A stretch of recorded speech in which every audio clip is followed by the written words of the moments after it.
So most of my family is rooted in the Luzon region. My dad's family is from Tarlac, and my grandfather's ancestors are Ifugao and Bicolano. My mother, her family is rooted more in Pangasinan and the Quezon province. I was born in the city in Manila, and so I can honestly say my family is deeply tied to every corner of Luzon.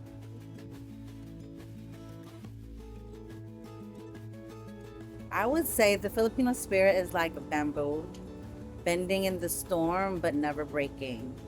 We're rooted in culture, we're helpful, we're original. I feel like the Filipino spirit is just community based and universal. How can I put this? My dad has six or five brothers and one sister. He's in the middle, he's not the oldest.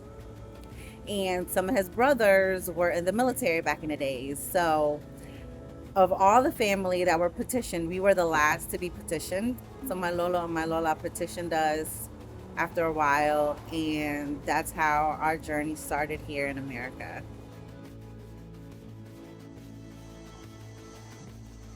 The Aswang is a very prominent figure in the mythology of Filipino culture.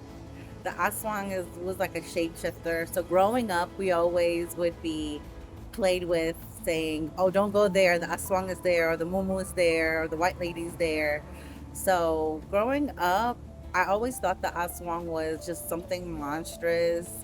But as I grow older, or now as I really look at it, it kind of gives me an idea of like the Aswang being something rooted in fear and something that the Filipinos use to drive protection and just warn the other people of what can be.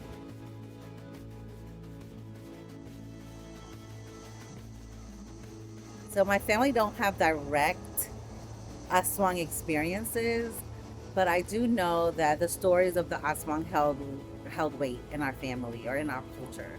So back in the days when my titas used to be pregnant, they would all the windows would be filled with garlic or covered in garlic because of course the Aswang is known to prey on unborn children and pregnant women.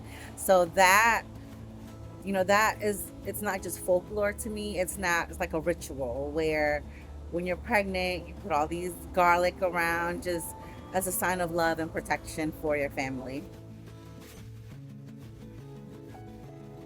Being Filipino American is like dancing in two different rhythms.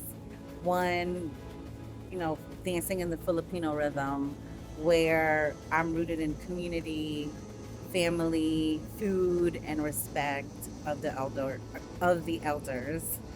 But also the American side, it's like dancing to a different beat, right? Because being here in America, I've learned to dream bigger and really start my own path.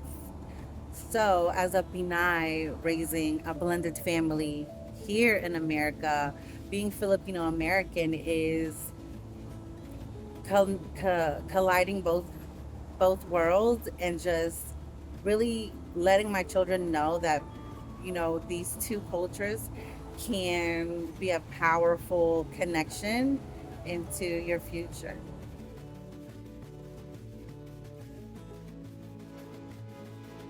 If they came back in the 1500s to this soil or this space, I would say they would be right along the alley of werewolves and witches and things of that nature. So it will be like a big like Dracula.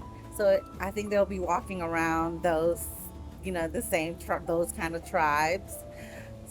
I feel like it is. And it'll be like a bigger name for like the Filipino aswang, and that integration can be, you know, felt back then.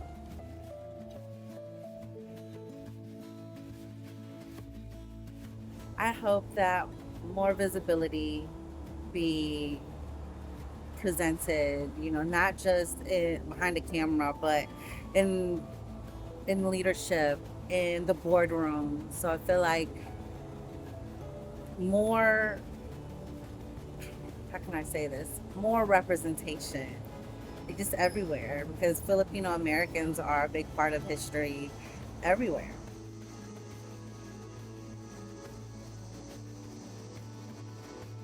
So Susan's Kitchenette is one of my favorites because it's close to where I work.